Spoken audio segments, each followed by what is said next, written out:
confusing with their natural food. She's finished laying her eggs and now she's covering them up. She swipes with her fins, chucking sand into the pit behind her where the eggs are. Some turtle will do like 7 clutches. This tiny crab could actually kill a baby turtle. Turtle needs everyone's help, otherwise they might get into extinct. This is Wildlife Warriors.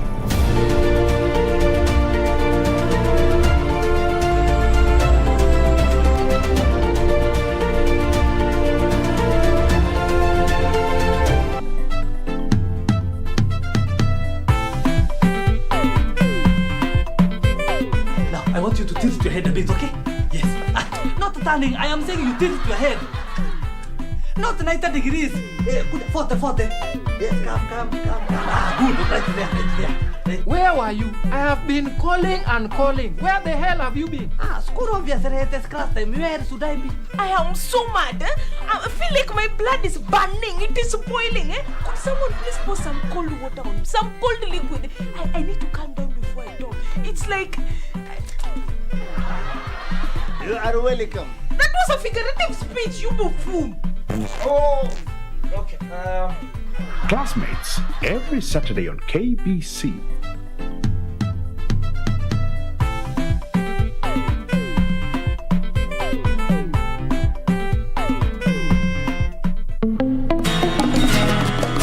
Fresh Fry Premium Cooking Oil now has a new look and an advanced spout and seal. Triple refined, zero cholesterol and natural vitamin E. Fresh Fry, always heart friendly. Now it's even more cooking friendly. Fresh Fry, the premium cooking oil for healthy living. Bwana Motiso, pikipiki yako ndio hii. Uko shwani yangu. Hii pikipiki ni unakumbuka uniekelea the lowest unique bid yako ilikuwa ngapi? 18 shillings. Na unajua kuendesha hii gari?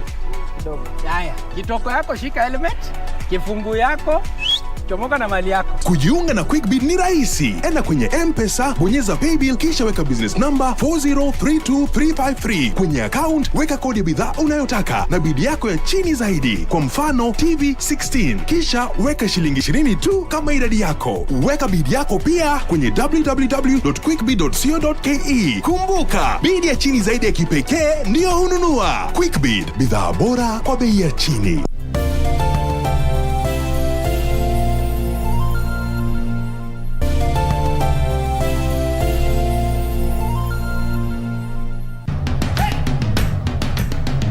Bwana Motiso, pikipiki yako ndio hii. Uko shwani yangu. Hii pikipiki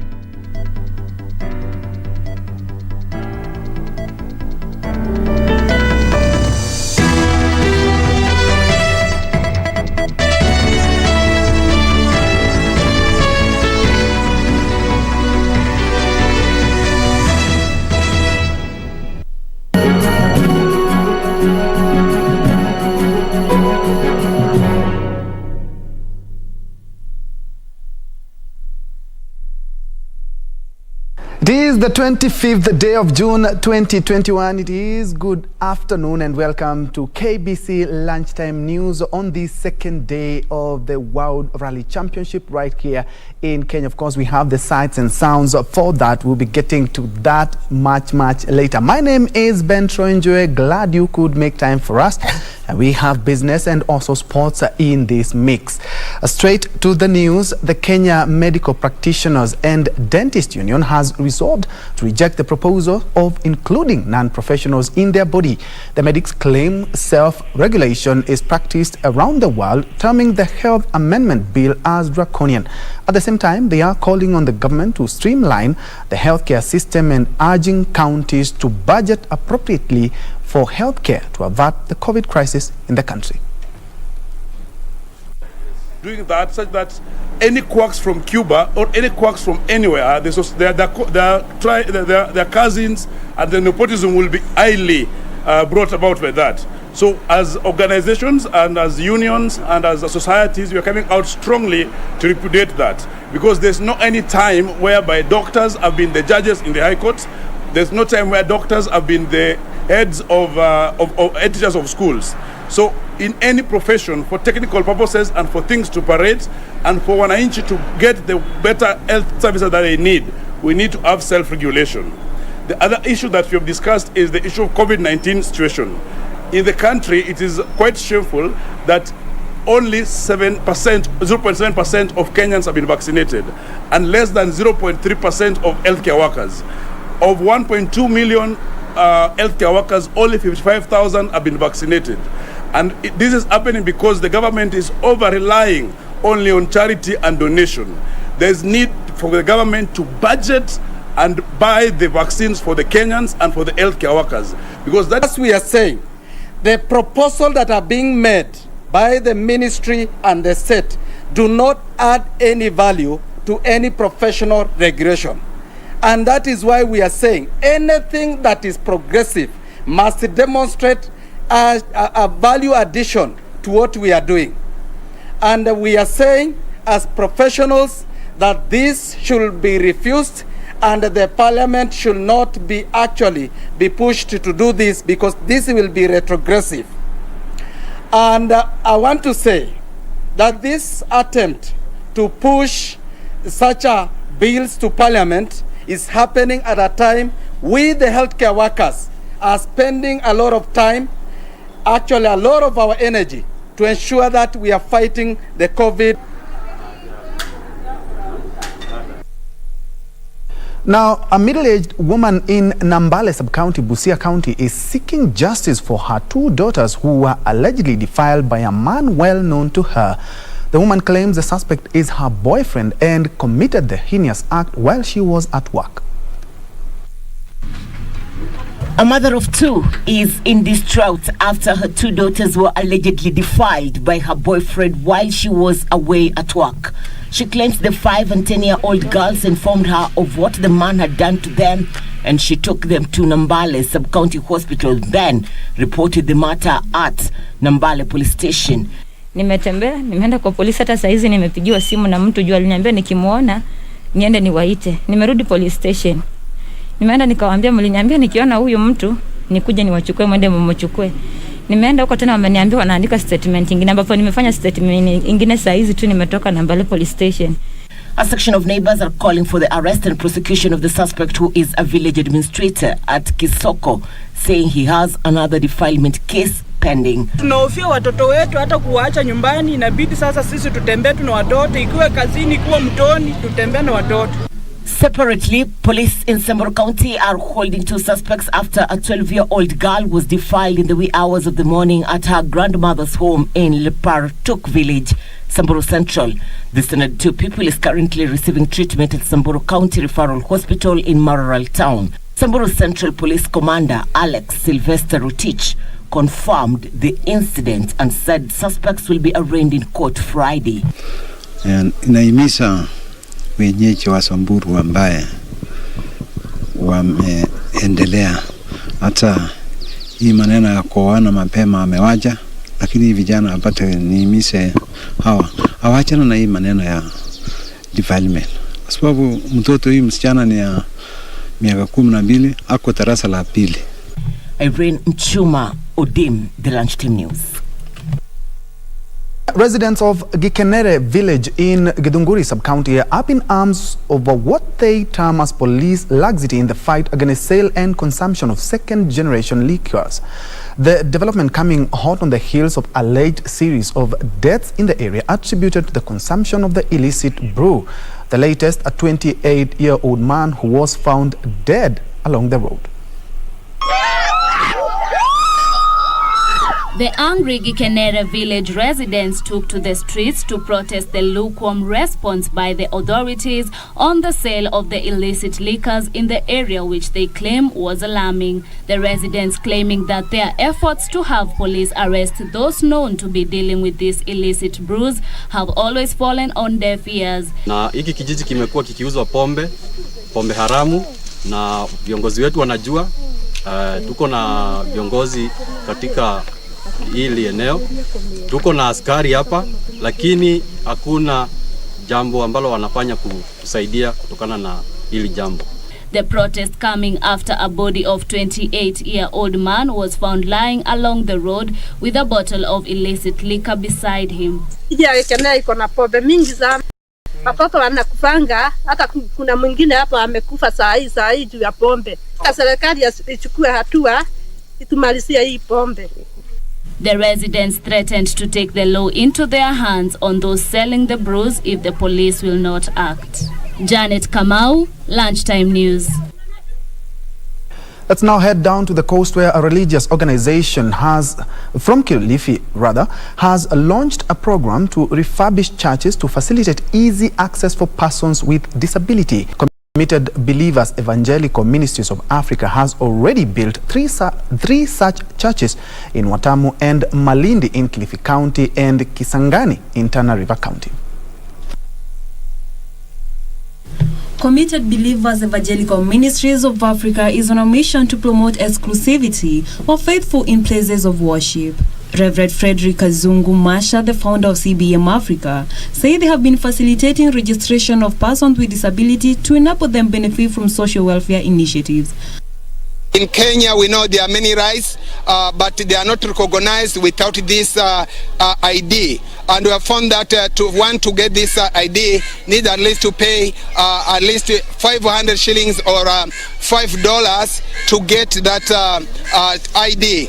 And the church, in conjunction with partners, organized a free medical camp targeting the persons living with disabilities in Malindi. At least 100 people are expected to benefit from consultation and treatment, as well as registration with the National Council for Persons with Disability.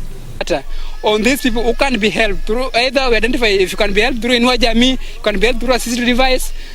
Those who cannot walk, we give wheelchairs.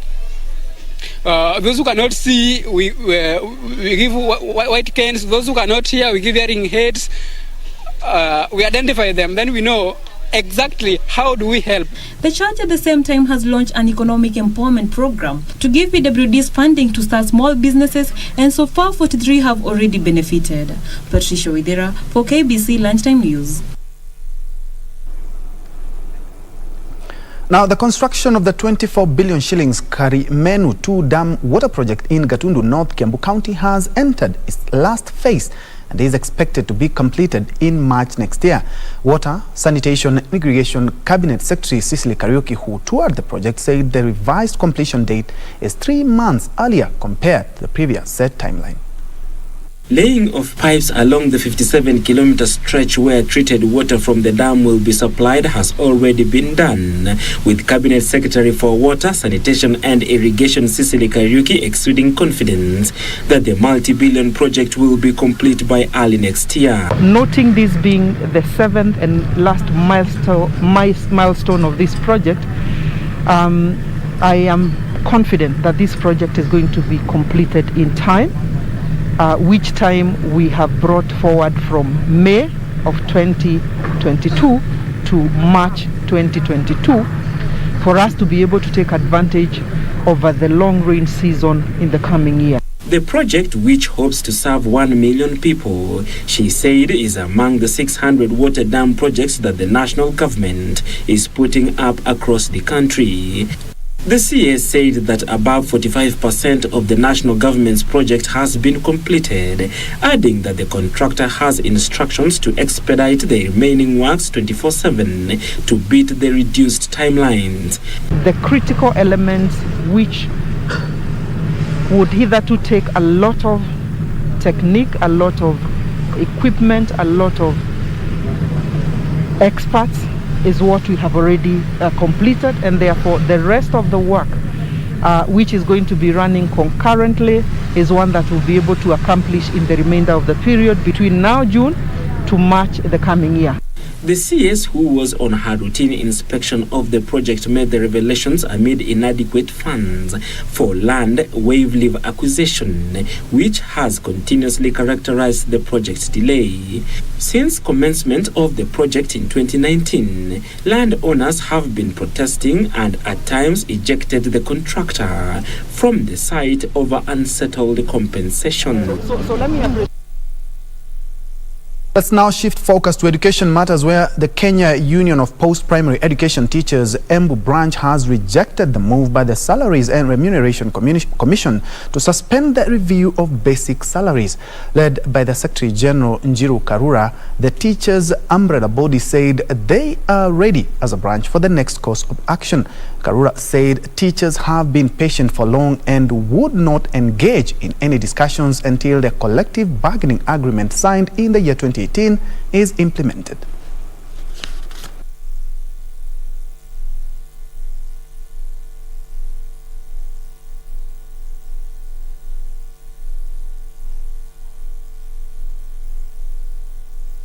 Tunasema kama walimu wa KUPPET, sisi tunataka nyongeza ya mishahara kama tulivyoahidiwa na serikali ya Kenya.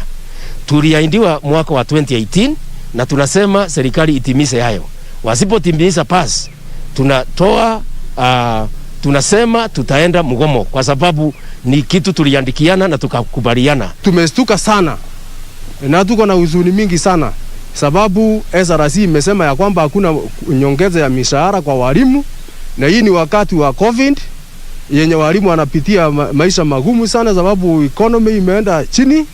Kwa hivyo ndio sababu tunasema tuko na shinda, na kwa sababu National Office ya KUPPET ilisema ya kwamba kama serikali haitaangalia hii mambo ya CBA mpya kabla ya siku 14, tutaenda kwa mgomo. Tuko hapa kusema ya kwamba tunawaunga mkono.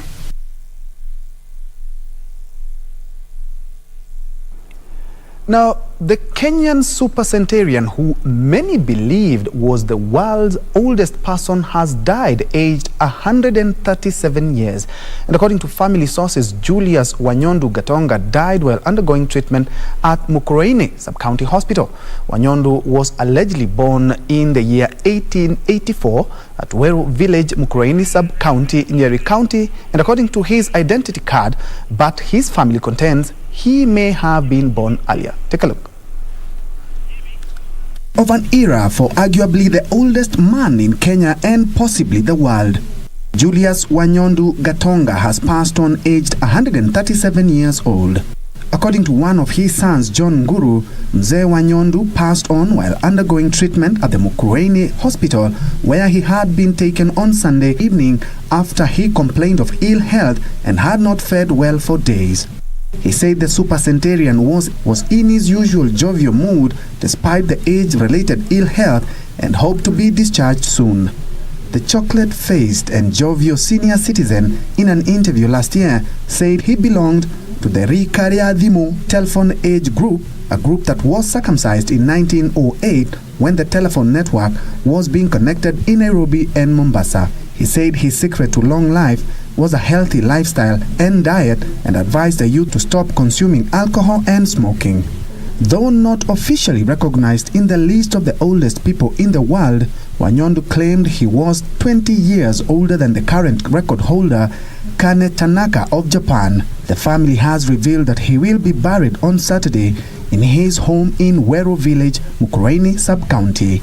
Njue, Lunchtime News. At about 17 minutes past the hour, you're taking our fast breather, but when we come back, we have more local, international, business and also sports. Keep it Channel 1.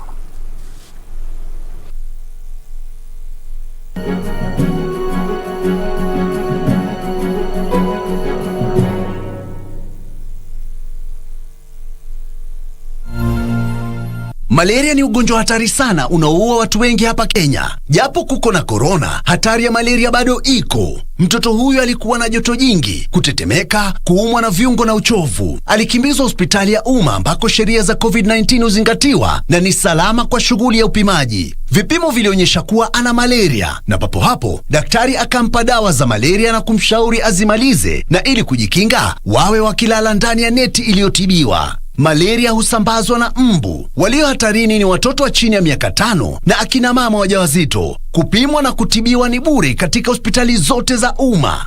Usisahau adui malaria. Zero malaria huanza na mimi. Chukua jukumu leo. Komesha malaria. Ujumbe huu umeletwa kwenu na Wizara ya Afya.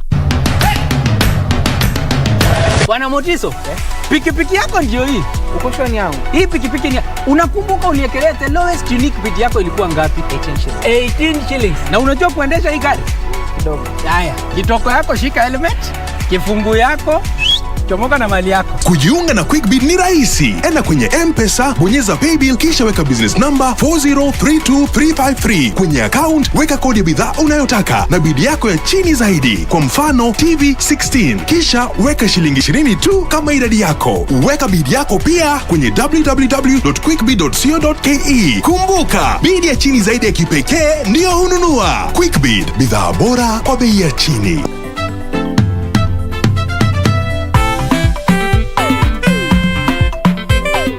I want you to tilt your head a bit, okay? Yes.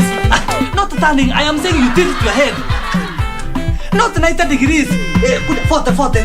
Yes, come. Good, right there. Where were you? I have been calling and calling. Where the hell have you been? School obviously has class time. Where should I be? I am so mad. I feel like my blood is burning. It is boiling. Could someone please pour some cold water on me? Some cold liquid. I need to calm down before I talk. It's like... You are welcome. That was a figurative speech, you buffoon. Oh, okay. Classmates, every Saturday on KBC.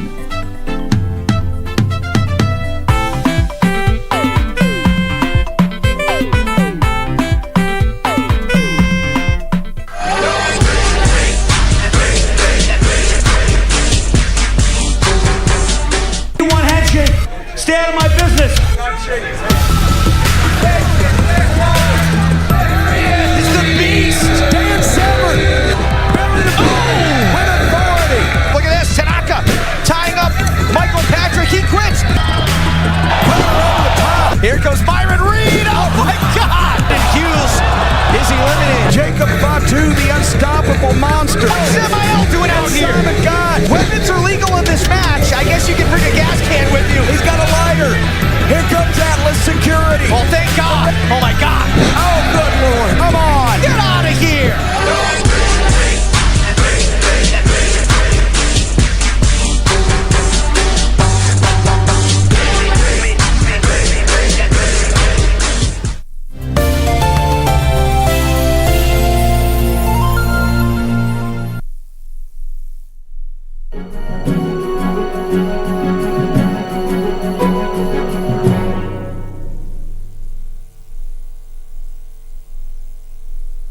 Welcome back and thanks for keeping me company. I can see Bram, you're also live. Jane Kilonzo, you are watching all the way from Sultan Hamoud. Joseph Butoria, you're watching from Kampala, Uganda. Mugoma Charles, you're watching from Kilifi County. Anna Nyamaisa, you are tuned in from Kenyatta University. Dan Kuria, you're also tuned in. And also Diehard Ngetich, you're also tuned. Let's get back to more news. Moving on, in the early 2000s, the HIV/AIDS scourge ravaged the Bula Pesa informal settlement in the outskirts of Isiolo town in early 2000, leaving many orphans in its wake. Halima Sadia Ismail decided to convert her house into an orphanage and immediately took in 25 children. 20 years later, Halima's kind gesture has birthed a fully fledged children's home known as Women and Youth Against AIDS and Poverty. 50-year-old Halima Sadia Ismail is a mother to many thanks to a children's orphanage she started 2 decades ago. Her journey has not been smooth, and often well-wishers have come to the rescue of thousands of children who have resided in her house and 100 others who came for meals. Currently, only 17 children are living under her roof on full-time basis, while 200 others are in various schools or residing with guardians. To date, at least 8,000 children have passed through her humble structure. One of the children is Habiba Duba, who lost both parents in the year 2008, and thanks to Halima's efforts, she is now pursuing course at a local polytechnic. Waya ilianza kunisaidia from 2008. Ile siku ilishanga pia Madam Halima pia akaanza kunisaidia mpaka nikafika saa hii niko polytechnic. Over the years, Halima's ambition has been to expand the house to accommodate more children, but meager resources have prevented her from achieving the dream. Wafadhili wamekuwa wachache sana na niko na shida kabisa ya kuwasaidia, hata chakula mara nyingi ni ngumu kupata.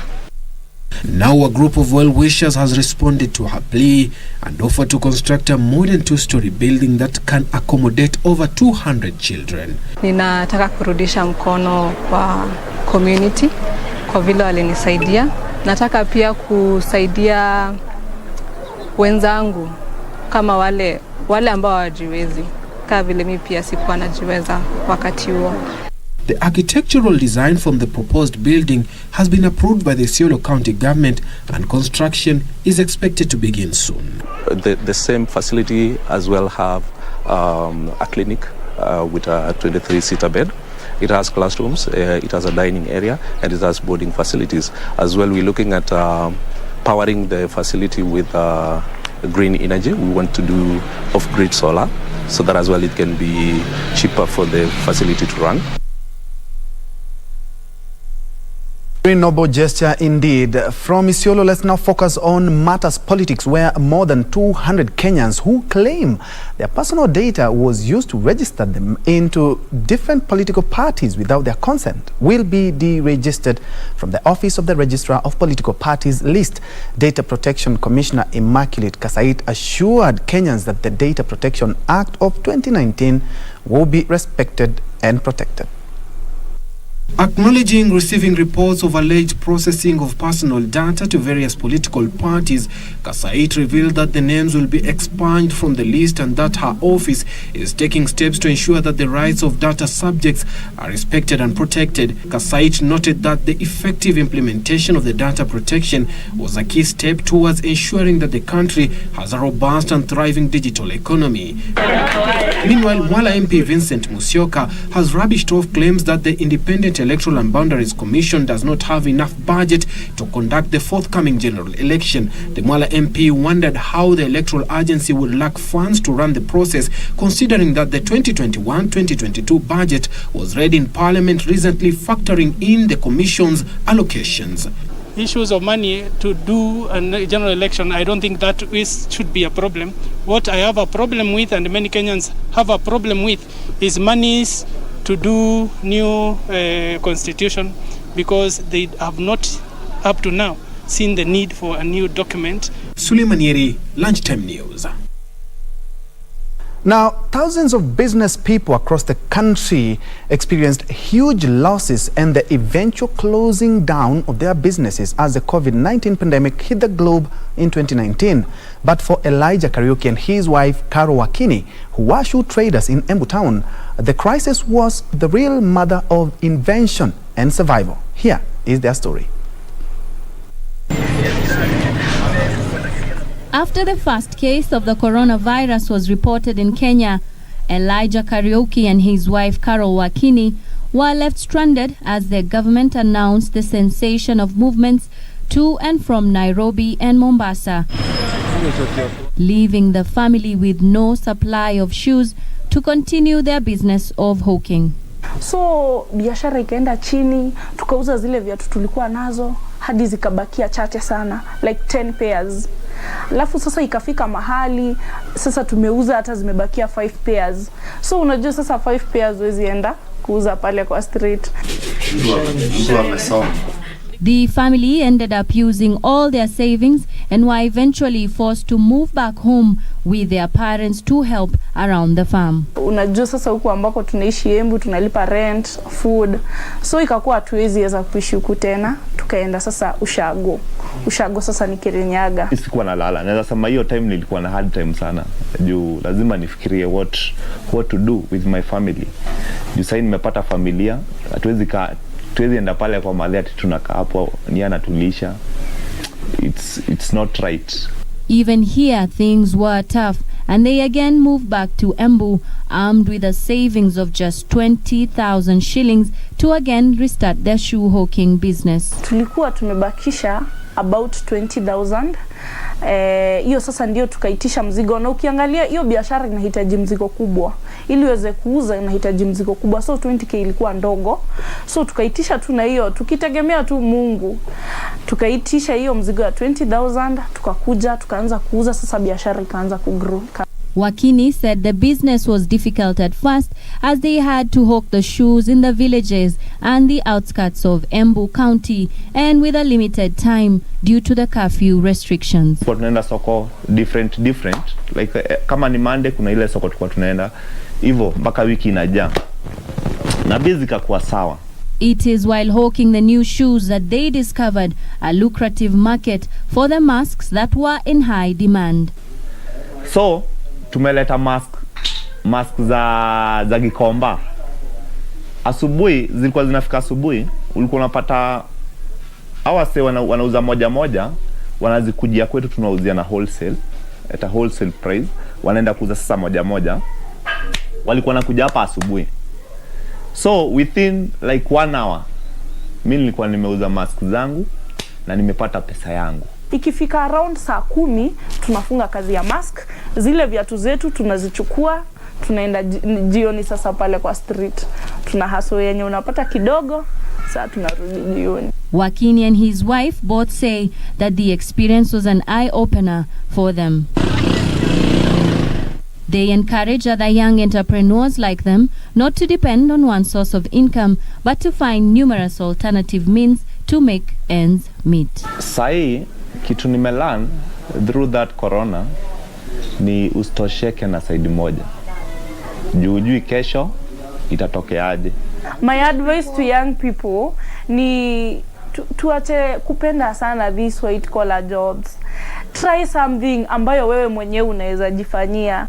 Reporting for KBC Lunchtime News, Amnesty Imano Okoth. Elsewhere, Katimor Peace Border School in West Pokot County has benefited from donation of 350 desks from the Safaricom Foundation worth 1.4 million shillings. The school, located along the Kenyan-Uganda border, which was constructed by the West Pokot County government, is meant to cement peace between warring Pokots of Kenya and Sebei of Uganda after a long bloodshed between the two communities. The two communities have now embraced peace and coexistence away from a dark past which had been dominated by cattle theft and loss of lives. West Pokot County Governor Professor John Lonyangapuo, while applauding the gesture, said the area had lagged behind due to insecurity.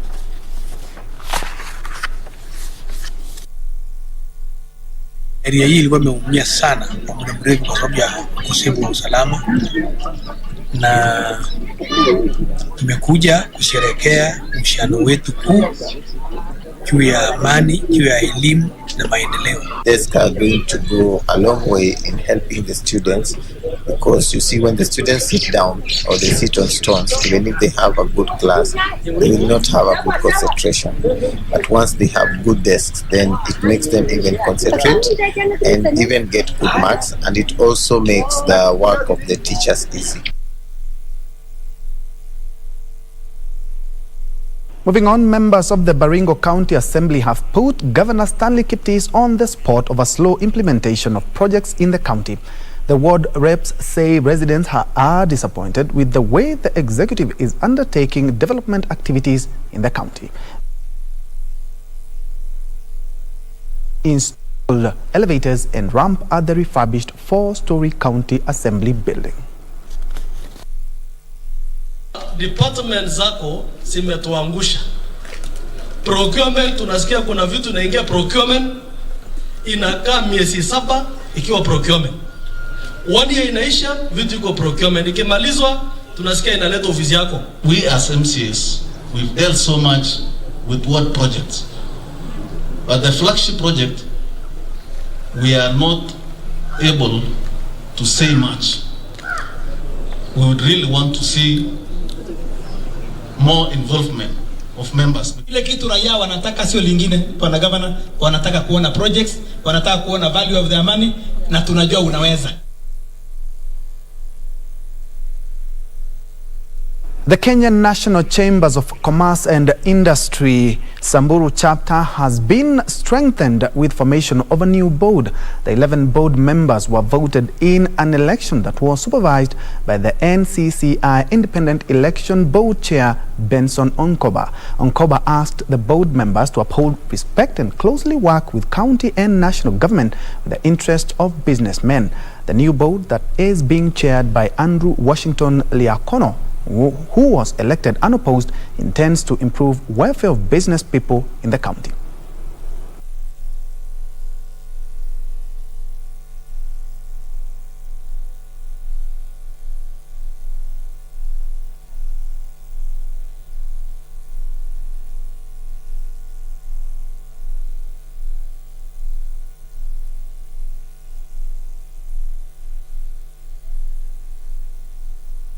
Wasamburu waamuke wafanye biashara.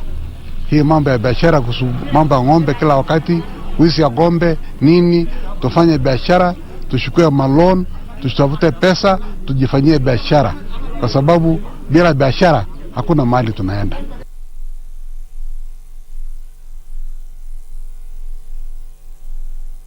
Just imagine what it feels to discover that your child has been suffering in silence, being sexually abused not by a stranger but her biological father. We bring to you the story of Faith Mudhoni, a mother of 7 in Kiharu constituency, Murang'a County, who has been a victim of domestic violence and recently discovered that her estranged husband defiled their daughter. Take a look. Gesharu Shopping Center in Kiharu constituency in Murang'a County, we met 33-year-old Faith Mudhoni, who lives in a single room with her 7 children. Mudhoni dropped out of school in standard 5 and got married at the tender age of 12. Bwana yangu akaanza kuleta mashida, kunipiga. Sasa venye alinipiga mimi nikamuondokea. Hata alikuwa amechukua atachoka nikate. Mimi nikamuondokea tu. Venye nilimuondokea akanibomolea hata nyumba. Since then, her life has been a roller coaster of emotions and events. Soon after, Mudhoni moved out with her 7 children, but her estranged husband Samuel Ndungu Ngugi traced them and did the unthinkable. Alienda ndio huyu mtoto alianza kuniambia venye baba alikuwa anamfanyia, alikuwa anamwambia alale kwa kitanda, akamweka vidore, akaanza kumweka vidore, halafu kumpaka mate, anampaguza na nguo yake. Ndio sasa venye mtoto aliniambia hivyo, nikaangalia mtoto wangu, nikaenda kwa police station. Ngugi is currently being held at Kingongo prison. Mudhoni's only hope is her firstborn son Peter Ngugi, who sat for his Kenya Certificate of Primary Education examinations, attained 324 marks. Tima, nilikuwa natoka shule na kuja na washa taa, nasoma kiasi, nalala kitu saa 4 huko, afu alfajiri na mapema naamka naenda shuleni. Sasa nilijitahidi na nikaweza kupata hizo alama 324. Sasa naweza taka nisaidiwe niweze kusoma secondary. Kukura ni shida. Juu hata mimi saa zingine naendaga pengine nakosa hata hiyo kazi. Saa zingine wana shida ja, Mungu anasaidia jioni wanakula. Hivyo tu hata kukula ni shida. Vizuri, hakuna mwenye akona nguvu hapa, hakuna mwenye akona kitu hapa. Kama mimi mmoja wao pia, so ukiniona kwa ile nyumba, sina watoto wangu hapa karibu. Wote wako Nairobi, mali sijui saa hiyo wako wapi. Ngugi, who aspires to become a neurosurgeon, is supposed to report to Shagaki High School.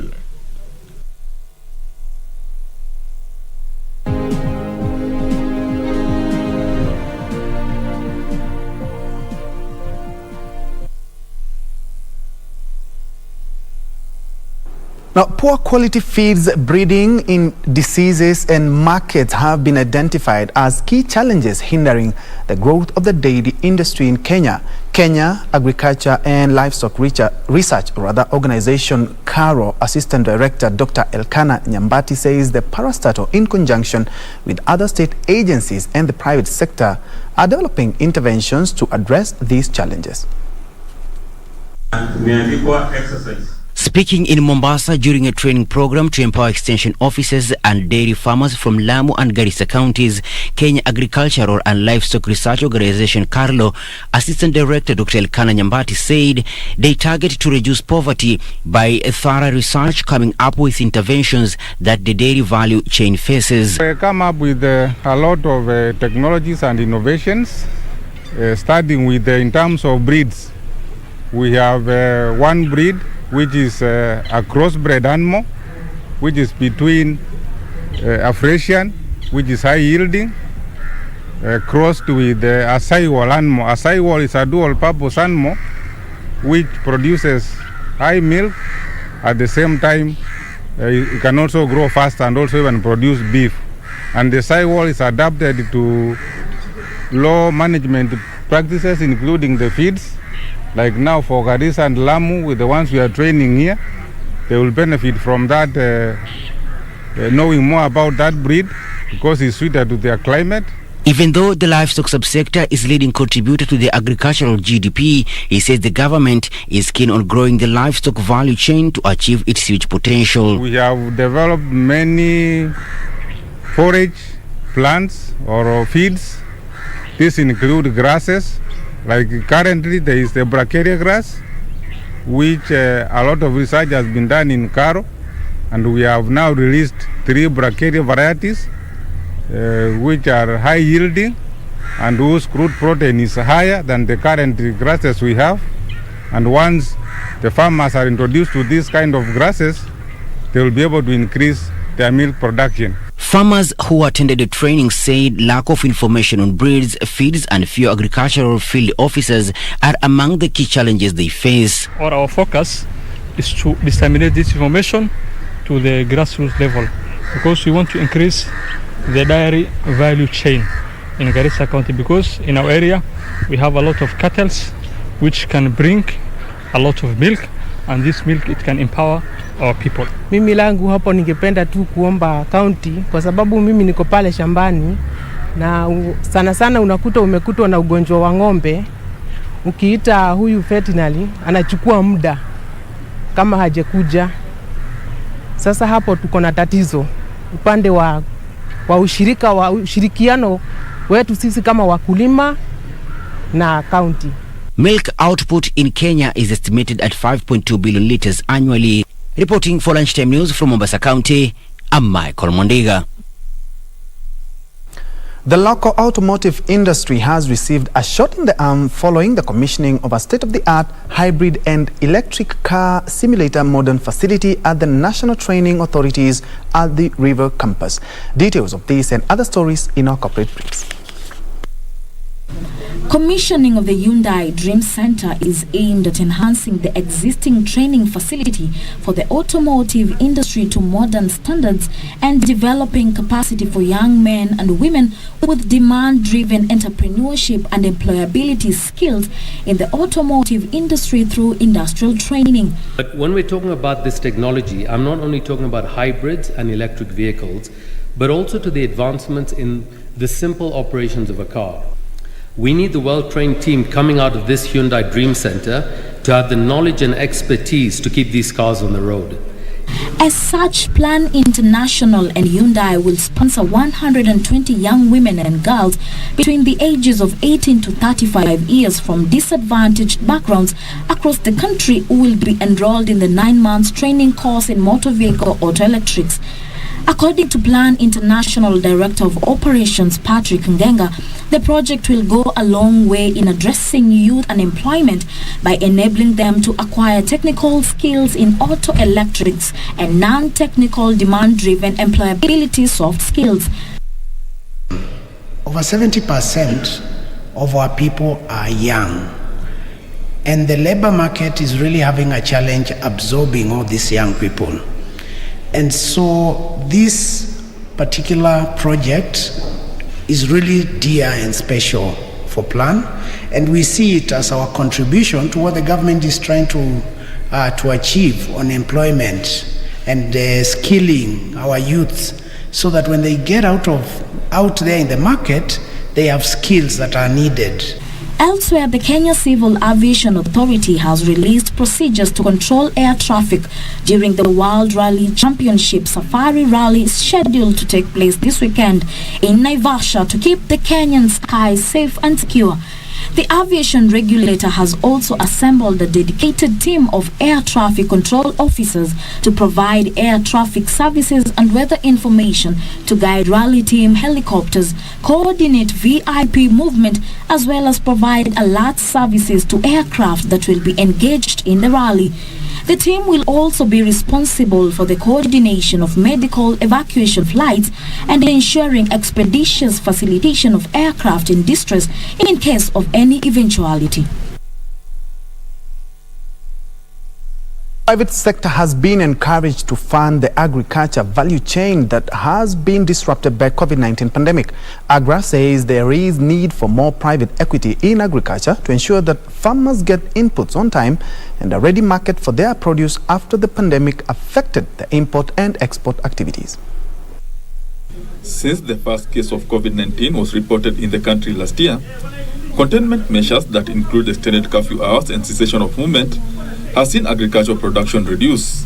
Players in the agriculture sector want more private equity to revive the sector's value chain that has seen farmers grapple with high farm input prices occasioned by lockdowns in many countries. The COVID-19 pandemic, as well as unprecedented desert locust outbreak in Eastern Africa, are obscuring economic prospects in ways no one could have anticipated.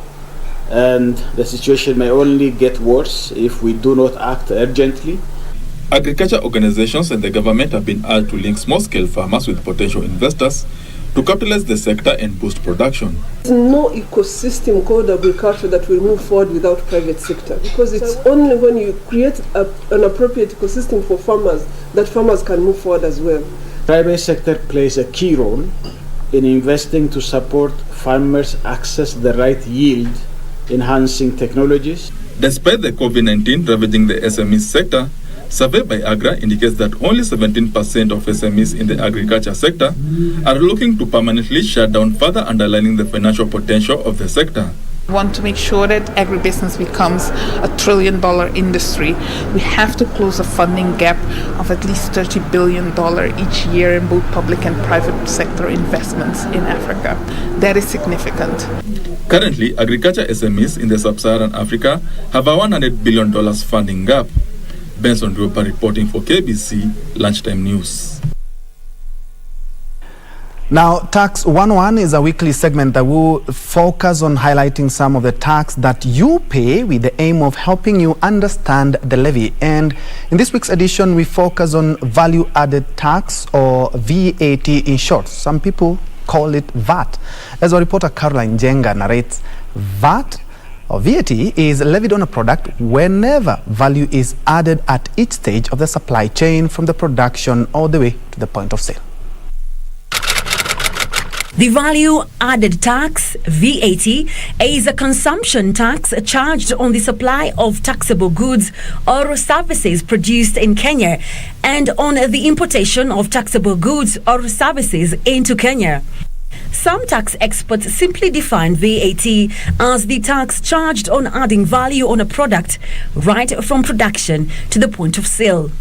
The amount of VAT that a consumer pays is based on the cost of the product less any of the cost of materials used in making the product that have already been taxed. Any person, individual, company or partnership that has supplied or expects to supply taxable goods worth 5 million shillings and above within 12 months must register for VAT. Registration is done on the KRA portal, commonly known as iTax. Once registered, you will be required to account for VAT charged on your taxable supplies through online monthly returns and pay any VAT due. VAT is commonly expressed as a percentage of the total cost. The VAT rate in Kenya is 16%. For example, if a product costs 10,000 shillings and there is a 16% VAT, the consumer will pay 11,600 shillings to the merchant. The merchant keeps 10,000 shillings and remits 1,600 to the Kenya Revenue Authority. However, the National Treasury has the leeway to vary the VAT rate on specific products, but this has to be approved by Parliament. Some goods and services supplied to EPZ, privileged persons and some public bodies, as well as essential products such as milk, the government charges zero VAT, or simply said they are zero rated. In 2018, the National Treasury, with the approval from Parliament, reduced the VAT rate on petroleum products such as bituminous, diesel, super petrol and jet fuel from 16% to 8% to make them affordable. Caroline Jenger, Full Business Insight.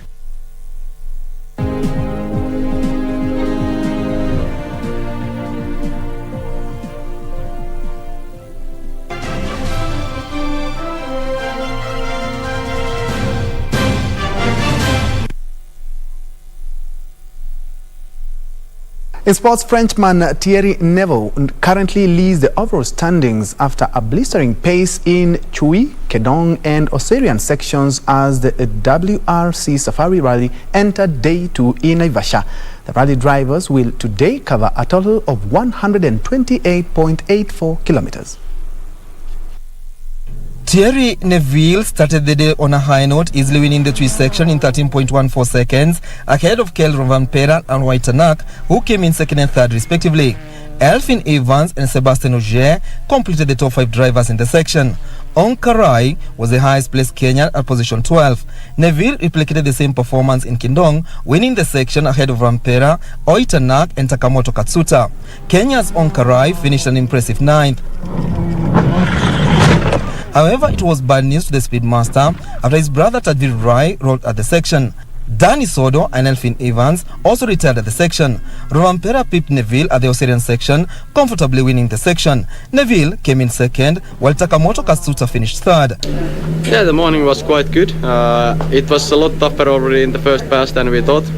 It was really soft on the stages and a lot of ruts and tricky places. So yeah, I think we started quite carefully just to see how the car will take everything, and then we pick up the pace a bit, and it worked well. The WRC Safari will act at the third KNRC event after Nakuru and the ARC Equator Rally, where Carl Flash Tundo emerged victorious. After a grueling battle in Njue, Kendong and Oserian, Frenchman Thierry Neuville currently tops the standings with Speedmaster Onkarai ranked the top Kenyan driver. Reporting for Channel Sports in Naivasha, I'm Karanja David. Further afield, an own goal in the first half and the late second from Edison Cavani gave Uruguay a 2-0 win over Bolivia on Thursday and guaranteed their place in the last 8 of the Copa America.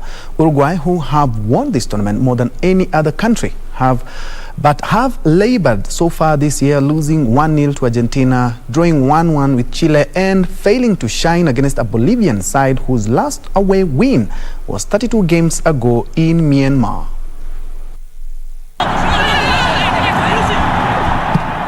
Edinson Cavani was on target as Uruguay beat Bolivia 2-0 to qualify for the quarterfinals of the Copa America. The Manchester United striker had spanned a number of chances before he converted Facundo Torres' cross with 11 minutes remaining.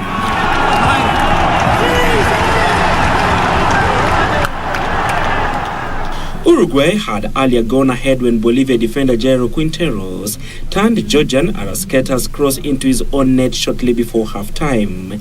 The win moves them up to third in Group A with 4 points from 3 games. Oscar Tabares' side play Paraguay in their final group game in Rio on Monday.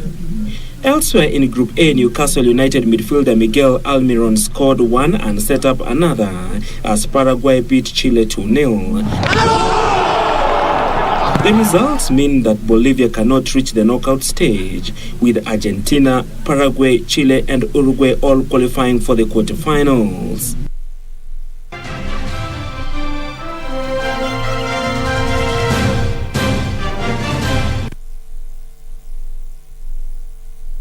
That's all the time we had for KBC Lunchtime News. Thank you so much for joining me, including on social media. I say, Bram, you're so live. I can see Aleki Rapper, you are also live. Sleeper Mac Plus, you're watching. Matuva Wakos Raymond watching live from Kampala.